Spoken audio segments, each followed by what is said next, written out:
Have you ever looked at beer, like at the top of a beer, where the condensation is pooling and like you think that it's crying because you're about to eat, like you're about to drink it?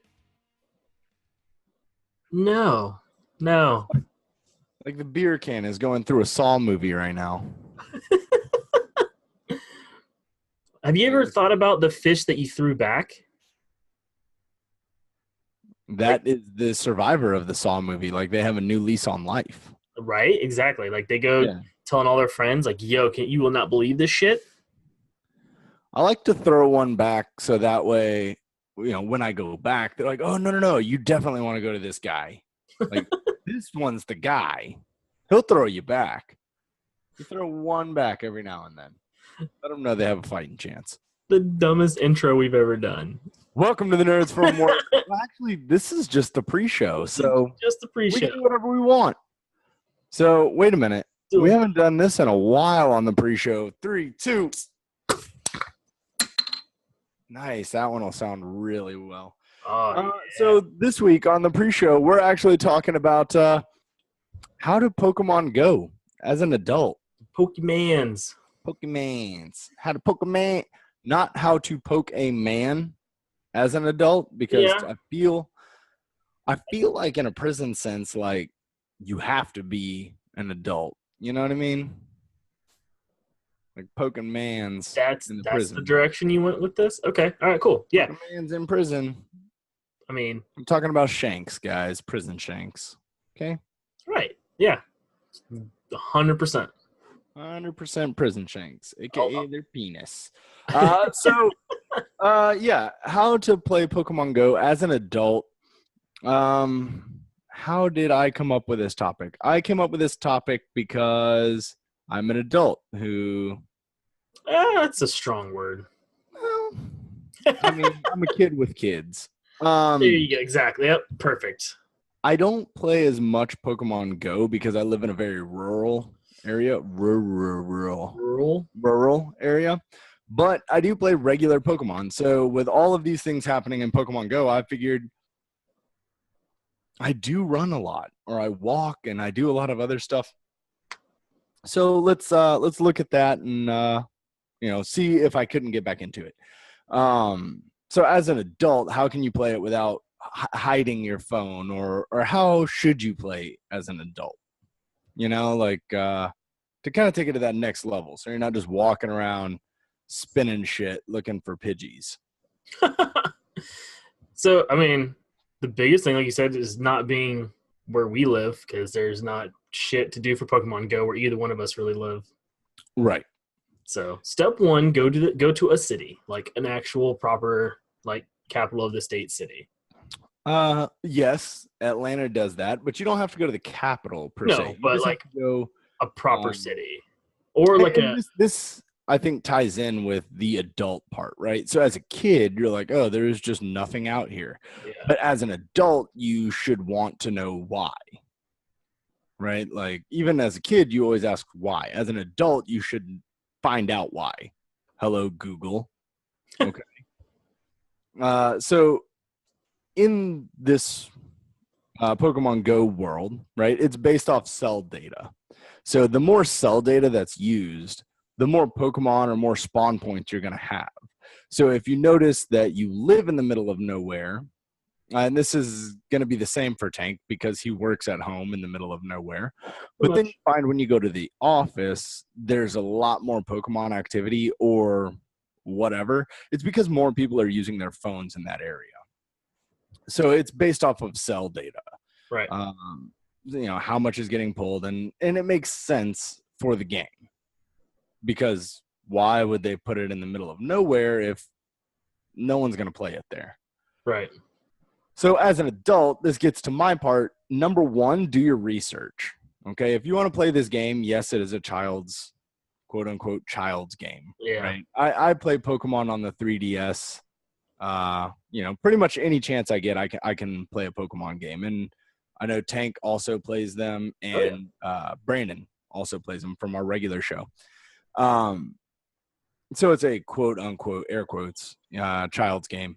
But do your research, right? Like that's what separates adults from children. Is children will, just kind of go along with it, and adults, you should figure out why. So do the research, figure out how to play, right? Like what the best ways to play are. Tank, what's your next piece of advice?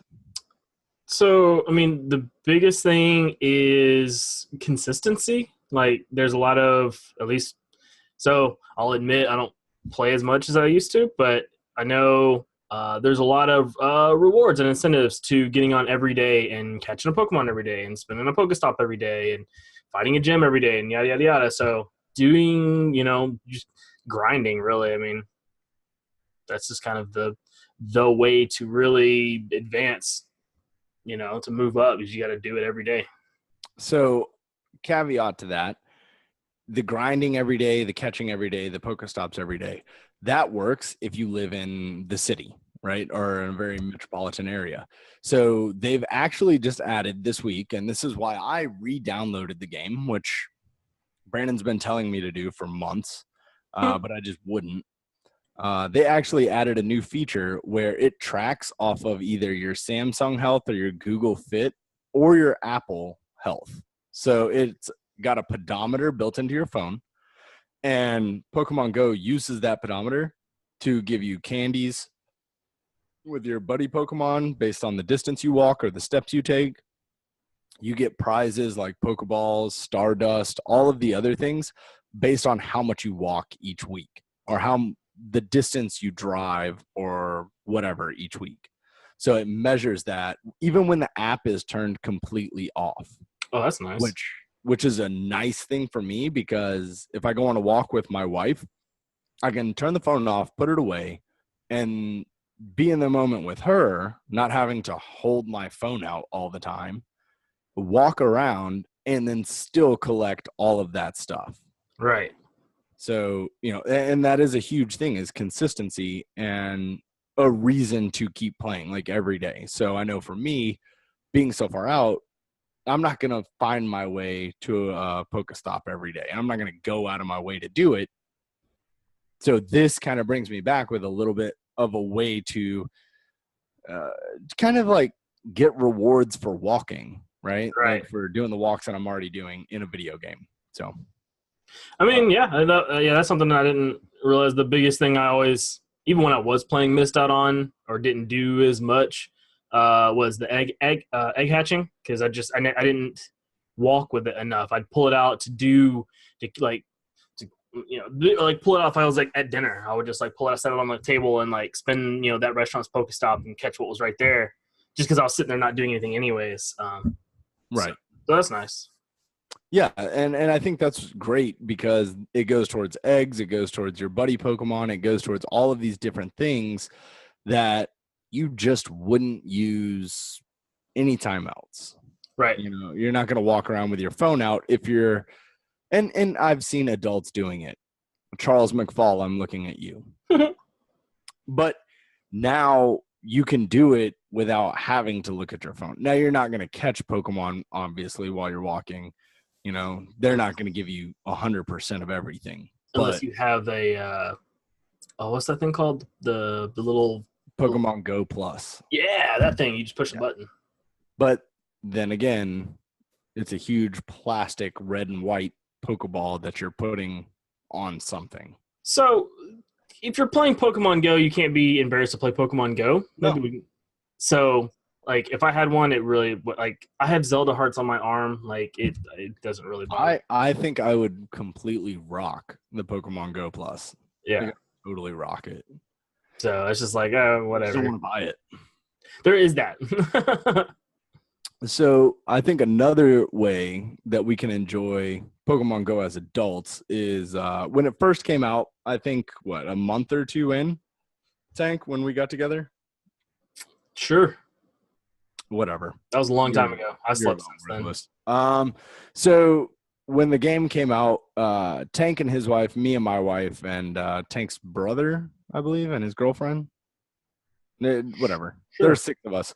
We got together and we went out to a state park, and we just kind of made like walked around, hit all the different Pokestops. We were talking to each other, laughing, joking, but we made it a community type thing. And Yeah. now the game apparently has grown so much. They have community days and they have all these things. Get with other people. Yep. They have raids now, and I don't know if you've ever tried to do one, Tank. Not recently. Dude, that thing will fuck you up. Oh yeah, dude, like if it's anything above like 2 stars, faces, whatever, Oh, yeah, you've got to have a bunch of people to do it. So, and that's another way to look at it as like, okay, me and my friends can get together and play this game, Right. walk around, have a good time, and take down this huge whatever. Yeah. Right. So that's kind of neat. I think you get out of the game what you put into the game. I mean, like anything else. Yeah, I mean, before I can admit I was not putting a lot into the game. And with the new activity link that they just, or activity sync, I think is what they call it, that they just launched, where it tracks your pedometer and everything. Yeah. That kind of brought me back, and I'm looking more and more at it. And, I'm willing to give it a little bit more of a chance now than I was prior, just because of all these things. And I feel like they're reaching out to people who maybe the more casual person. Like they're kind of getting past the not nostalgia. I mean, that's part of it. Getting past the gimmick of Pokemon and getting to, okay, how do we keep this going as a game, almost regardless of what, like, the theme of the game is. Exactly. I feel if you took the Pokemon out and just replaced it with generic whatever, I feel like the gameplay is what they're working towards now. Right now. Whereas before it was just go out, catch what you can. Right. Because the gyms weren't even a part of it at the beginning. You're right. And then they put gyms in. At first it was just catch what you can. Yeah. Then they put gyms in, and the gyms were cool. And then they like started adding little by little, like, okay, here's a buddy Pokemon. So now, okay, I can only caught this one Pokemon. I need candies to evolve. I'm going to make you my buddy to get candies as I walk. Well, now I have to have my phone out all the time. Now you don't. Yep. I've actually got a Teddy Ursa, the little teddy bear thing, because I want the first ring bear. But I only caught one, and they're so hard to find for me. Yeah. So that's just my buddy. I'm just walking around, and it's just racking up candies now because of this activity sync. That's pretty slick. I like that. I may have to actually look into that some more. Yeah, so that's awesome. I think definitely get together with your friends, create it. But like Tank said, you're playing a Pokemon game. You have to understand that that's what you're doing. So, yes, we're adults. Yes, we want to remain adults. But at the same time, you have to be a little lighthearted. I know that Charles McFall's character in the game does not look like him whatsoever. Okay, but he also is like very serious. I know that Tank and I have weird Pokemon hats on our heads. I think I've got like a Magikarp. I'm pretty sure that's what I'm still wearing. And you've got like a, I think it's called a Mimikyu. I don't know if you know which Pokemon that is, but it looks like a Pikachu hat. It's kind of, but it's just stupid looking things. Yeah, because that's what we're doing. So, what are some references that you have for people who would like to look into it? So the one that got me, the biggest one that I started watching, I'm more of a YouTube guy. The biggest one that I watched when I was getting started was Trainer Tips. He puts out, I think, daily or almost daily.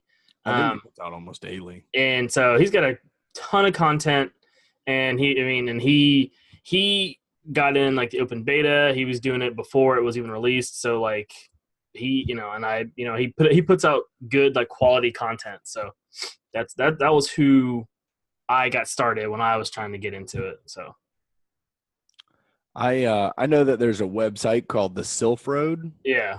And they've also got a YouTube channel, I believe.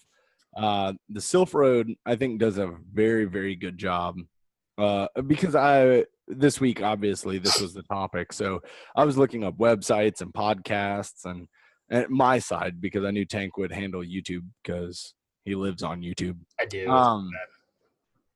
So I was looking up websites, and a lot of them are very, very, they feel very childish. You know, and I was reading an article, and it was like, yeah, in my 20 years on this planet, I was like, so you're 20 years old. But the Sylph Road feels very, very well put together. It's not a cheap website. It's not something that's just thrown up. These guys are all developers. You know, they have their own jobs, but they put the Sylph Road together because of their love of Pokemon way before Pokemon Go came out. Like when it was a rumor, they came out with the Sylph Road. So I think that one's good. That's really the only website that I have. That's the I would say, like you kind of saying, the most professional kind of out there. Like for an adult to read and to Right. actually feel like this is going to give me something, I would say the Sylph Road. As far as podcasts are concerned, I actually listened to one today called Pokemon Go Radio. It's a Marine and his brother. Nice. And they do a Pokemon Go podcast, and it's full of humor, but at the same time, there's a lot of information there for you to digest. And they break it down, you know, this is how we know, this is what we know, and this is what we think. And yeah, sweet. It's like us, but with Pokemon Go. Yeah. There's also Charles McFalls, the Pokemon Go podcast from the Giant Size Team Up. I'm sure he's listening to this, and he wants to be a bitch. Oh, that's a great. That's a great podcast too. You're gonna get a lot of different angles from a lot of different things. Pokemon Go podcast is pretty good. I just wish they would take that Charles guy off. Yeah, well, you know. So Charles, this episode's for you. It's how to play Pokemon Go like an adult, not a child. Do your research, and you know, I guess for me, I would just say, make it a community thing. Yeah. Don't do it by yourself. You know, get some friends. If they're into it. If they're not, force them.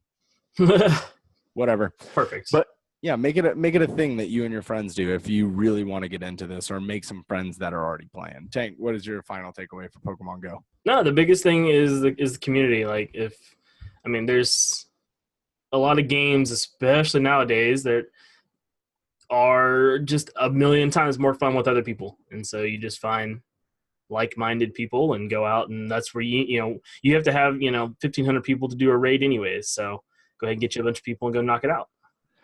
Yeah. So, guys, get out there, play Pokemon Go like an adult. Like a boss. Well, I mean, I'm sure there are kids that will whoop my ass at Pokemon Go. But, yep. So I not play like a boss, because more power to you kids. But, maybe don't ride a hoverboard around next time. The tinge of jealousy in there? Yeah. Next time I see that kid, I'm going to trip his ass. Anyway. You guys get out there. It's a fun game. Try out some of the new stuff they have, and try to play it like a boss, like an adult. All right, Tank. Let's get our ass to the real show. Let's do it.